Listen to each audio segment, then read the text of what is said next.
Instead of singing in front of Here is Mike with the skinny. And Arizona could claim that last playoff spot, but if they won, Adrian Morrell gets the first touchdown. Even though he's lying on his back, he stretches his arm out, and they give him a touchdown for that. That gave Arizona a 7-0 lead. They were playing San Diego. Craig Wheelahan, that quarterback for San Diego, he did what he does best, which is throw the ball to the other team. Kwame Lassiter getting the first interception. But Rodney Harrison, the Pro Bowl bound safety, sacked Jake Plummer. That got San Diego the ball back again. Wheelahan did it again. And Kwame Lassiter with another interception. Lassiter would come up with 4 interceptions on the game, which ties the NFL record. But with just 20 seconds left, Arizona up by 7. A 30-yard pass to Ryan Thelwell from Wheelahan tied the game up. On the ensuing kickoff, Terry Metcalf bobbled it and then took it 46 yards. Eric Metcalf, Terry's father. How soon we forget. Jake Plummer, with one play to look for Frankie Sanders, hit him for a 10-yard gain. And then with 3 seconds to go, Chris Jackie, who spent the last year and a half watching games on TV, comes out of retirement, 52 yards for the win. Arizona's in the playoffs, and the crowd goes crazy. First time in about 150 years that Arizona's qualified for the playoffs.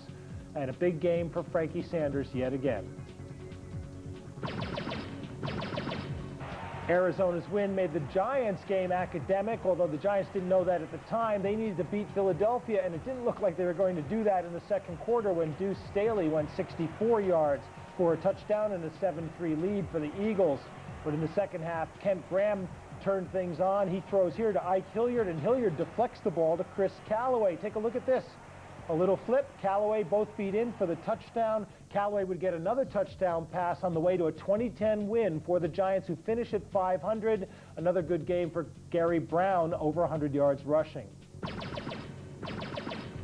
And on Saturday, Tampa Bay had gone to Cincinnati knowing they needed to win to stay alive. Trent Dilfer, going for that Trent of the Week award, which he's lost 2 weeks in a row, hit Rob Thomas for a 50-yard touchdown in the first quarter. Mike Allstott went over the top for a 1-yard touchdown, 14-0 in the first. Allstott got the second of his 3 touchdowns in the second quarter, making it 21-0. Paul Justin was hurt for the Bengals. Eric Kresser made his debut for them. He was intercepted by Rondé Barber.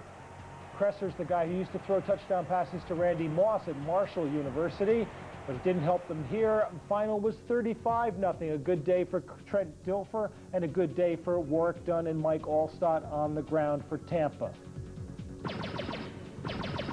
In the AFC, Miami went to Atlanta. It didn't take long for Atlanta to make Dan Reeves happy in the hospital. Chris Chandler on the rollout to O.J. Santiago. He had 2 guys he could have hit for touchdowns on this one.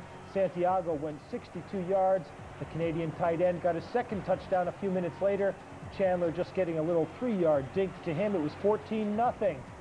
Miami now backs to the goal. Marino throws the pass. Ronnie Bradford steps in front of it. 11 yards for the touchdown, 21-0. And we're still in the first quarter, and Ronnie Bradford's rolling strikes. Second half now, Steve DeBerg in relief of Chandler. 1 play after Miami fumbled, he hits Tony Touchdown Martin for a 35-yard TD. First play on the next drive, Jamal Anderson goes 36 yards for a touchdown. That made it 38-6. Miami finally got some points back, but the final score was 38-16. Miami still will host a wild card game anyway. Atlanta, of course, have the bye. And Miami will be hosting the Buffalo Bills, who were down in New Orleans playing the Saints. Sean Price sacked Kerry Collins. Bruce Smith picked the ball up. Look at him rumble down to the 1-yard line. Antoine Smith went in for the touchdown. Rob Johnson was playing quarterback. They rested Doug Flutie, who supposedly had a slight injury. And Rob Johnson hit Eric Moulds for a 66-yard touchdown, making it 14-0. Johnson would later score on a 12-yard run, but in the meantime, Bruce Smith was sacking Kerry Collins, and Collins here, desperate to avoid the sack, unloads, and it's intercepted by Kurt Schultz. That would be all for Kerry Collins. In the second half, they called on Billy Joe Tolliver, and Billy Joe threw for 3 touchdowns. That one to Brett Beck, his first NFL touchdown. The Saints recovered 2 consecutive onside kicks. How often do you see that? But it was too little, too late, as Buffalo won easily, 45-33, and they will go to Miami to play the Dolphins in the first round of the playoffs. And they get that trip because New England were in the swamplands, exit 16W on the Jersey Turnpike, and the former Patriot Curtis Martin had a big day against his old team. He rumbles for 16 there, and they got a field goal out of that. Then Vinny Testaverde hits Kyle Brady. That makes it 10-0.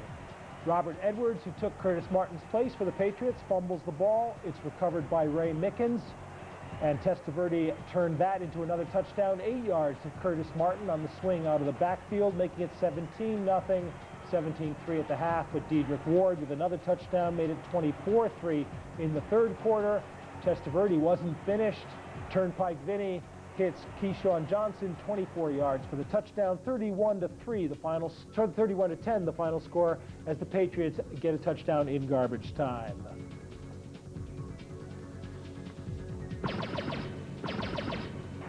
And Minnesota at Tennessee, it was looking like a baseball game, 6-5 before Eddie George went in to make it 13-5 Oilers in the third quarter. That woke Minnesota up.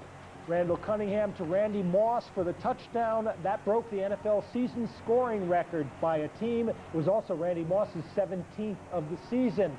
Moss got the two-point conversion to make a 16-13 lead, and then with the scores tied, Chris Carter went in for the winning touchdown, 23-16 at that point. 26-16 was how it finished. Another big day for Randall Cunningham and his receivers. And a record-breaking day for the Denver Broncos, although they didn't come out of the first quarter with the lead because Ricky Waters went in for Seattle. They led 7-0 at the end of the first. Terrell Davis, though, had a huge game on the ground. Here he takes the ball 21 yards in the first quarter. He would get 178 on the day, 29 carries for 178 yards. John Elway in the second hitting Rod Smith for the first of 4 touchdown passes. That one covered 33 yards. Elway hit Shannon Sharp for his second. Then in the third quarter, Davis sneaks out of the backfield, gets a 2-yard pass from Elway. That makes it 21-7. Denver in the lead. Fourth quarter now, Elway on the naked bootleg, hits Shannon Sharp with the 1-yard touchdown, and that was Elway's 300th career touchdown pass. Shannon Sharp gets a kiss from the Bronco. And Terrell Davis on this run, this takes him over 2,000 yards for the season, only the 4th player in NFL history to crack that 2,000-yard mark. And a big season for Terrell Davis. John Kitna takes his first loss of the season, not given by the referees and the New York Jets. Denver finished 14-2. Huge games for the big stars. And in other results, the Packers continue their domination over the Bears.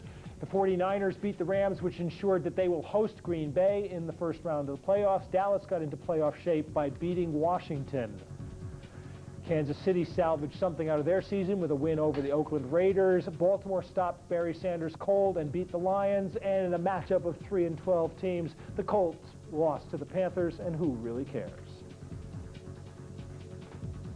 So the final standings in the NFL season, teams that make the playoffs in beautiful cyan. The Jets win the division in the AFC East. Miami, Buffalo, and New England all qualify for the playoffs. In the Central, Jacksonville are the division champions. Pittsburgh can pull even with Tennessee with a win tonight. In the West, Denver are the champions and the best record overall in the AFC. Oakland and Seattle finish at 8-8, and disappointing seasons from Seattle and Kansas City. In the NFC East, Dallas is the division champion. Arizona qualify for the playoffs. Neither of those teams beat a team with a winning record all season. In the Central, Minnesota have the best record in the NFL. Green Bay get the wild card. Tampa Bay, big disappointment at 8-8. And in the West, Atlanta, probably the big surprise of the season at 14-2. San Francisco at 12-4 will host Green Bay. Both teams 7-1 in the division. New Orleans, Carolina, and St. Louis helped make that possible. And for the last 8 weeks, we've been telling you if the playoffs began next week, here's how they look. Well, guess what? The playoffs do begin next week, and here's how it looks. Division champions in the AFC, the Jets, Jacksonville, and Denver. Miami, Buffalo, and New England, the wild card teams. Buffalo go to Miami because of common opponents, which we're not even going to explain to you how they figure that one, but that's about the 5th tiebreaker in the playoff tiebreaker system. And in the NFC, the division champions, Dallas, Minnesota, and Atlanta. Minnesota and Atlanta get the byes. The wild card teams, San Francisco, Green Bay, and Arizona, all the playoff teams came out with winning records again this year. So next week's playoff scenario looks like this. Buffalo travel to Miami. Now, if this game were in Buffalo, I think Buffalo would be favored, but Miami's got to be favored at home. Arizona go to Dallas. On Sunday, New England are at Jacksonville. New England beat Jacksonville earlier in the season, and Green Bay are at San Francisco. San Francisco will be glad to be playing them at home. And, you know, Mark, the interesting thing here is Arizona and Dallas, probably the two worst teams in the playoffs, are playing each other. Green Bay and San Francisco, arguably the two best teams in the wild card round, are playing each other. I suppose, there you go, that's the beauty of the playoff situation. And I should remind people, just by the way, just in case it's the last chance you get to see your team because you've not got through to the playoffs, we're going to be showing all the highlights, Super Bowl in your own stadium. Must be a good incentive. It's good motivation, and you could see last week they weren't... 5 minutes into the game after the 37-yard boot, nothing in Jacksonville. And speaking of Soldier Field, it wasn't foggy when Green Bay were there yesterday. Steve Stenstrom getting the pressure from Reggie White. Ball goes up in the air. Keith McKenzie picks it up, and an easy 28 yards, his second TD of the season, and a 7-0 lead for Green Bay. Third quarter, though, Chicago leading 10-7 before Antonio Freeman takes an 8-yard TD from Brett Favre over the shoulder, giving Green Bay the lead. Leroy Butler sacks Steve Stenstrom. Butler picks up the fumble himself. And that was basically all she wrote for the Bears. Green Bay escape with a 16-13 win. So Green Bay get themselves a win, and you know, they're there. But are we looking at a team that's kind of sliding gently backwards here at all? I mean, they're not quite the force they were a couple of seasons ago. The Packers have won. And as we said, San Francisco will host Green Bay in the playoffs because they beat the Rams, but the Rams went up 7-0 as Steve Bono hit Ricky Prohl in the first quarter. But Jerry Rice, 4 yards from Steve Young, 10-7 San Francisco at the half. Third quarter now, and the punt comes up. The rookie R.W. McQuarters takes it on the 28. And McQuarters, who's had a pretty good rookie season in the defensive backfield as well as returning kicks, goes 72 yards for the touchdown. They went for the two-point conversion. They led 21-7 with that one. St. Louis got 2 touchdowns back in the fourth, but so did San Francisco. Terrell Owens, 24 yards from Steve Young, seals the win. Another big day from Steve Young for San Francisco, and they finish 12-4. And finish with a big-time home win as well. And not that I'm necessarily going to do this all night to you, Mike, but, you know, their sounds exactly. And it is a big but, if you'll pardon the expression. We've just seen the two.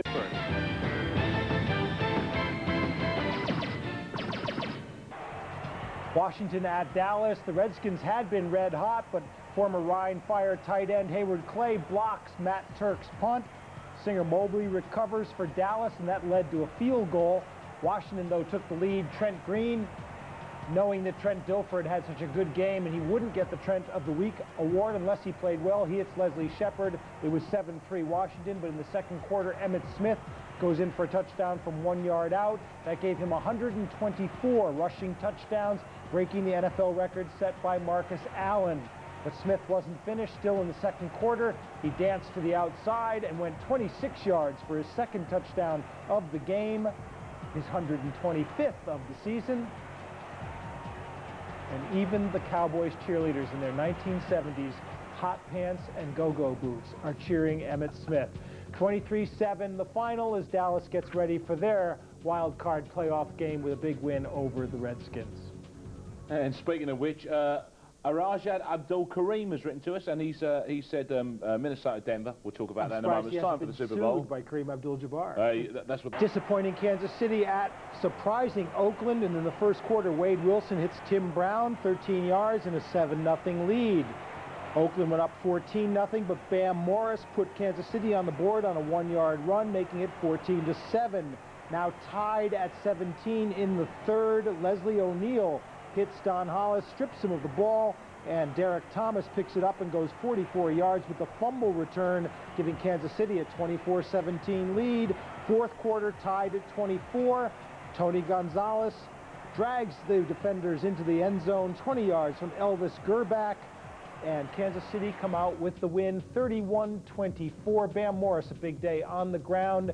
Jeff George and Wade Wilson both playing for Oakland at quarterback. And we're getting stuck into your faxes tonight. It's our end of season report. Plenty of questions and loads of answers. Danny Battler has written to us from St Helens, 49ers fan. Asked a general question. In Baltimore, Barry Sanders had already been tackled for a safety in this game. Now he's stopped and fumbles the ball. It's recovered by Tony Siragusa on the 1. Priest Holmes goes in for the touchdown and a 9-0 lead. In the second quarter, Roosevelt Potts, 11 yards from Jim Harbaugh.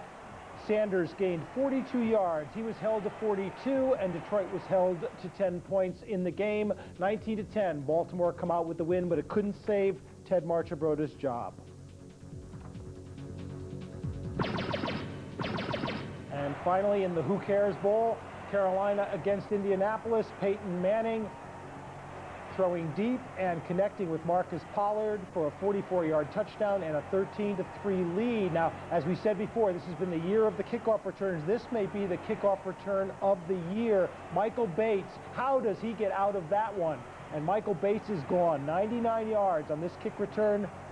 20-16, Carolina go into the lead. The 5th time this season Indianapolis has blown a lead of 10 points or more. Tim Biakabatuka, and I can say that one with ease, goes in for another score for Carolina. And then the season ended for Indianapolis the way it began, with Peyton Manning throwing interceptions. He threw 2 on the last 2 drives of the game as Carolina came out winners 27-19. A big day for Tim Biakabatuka on the ground. I just love saying that name. Although, as you can see, there are, in fact, no E's in Biakabatuka, which is unfortunate, but you were halfway there. You didn't... I know what you meant. I know.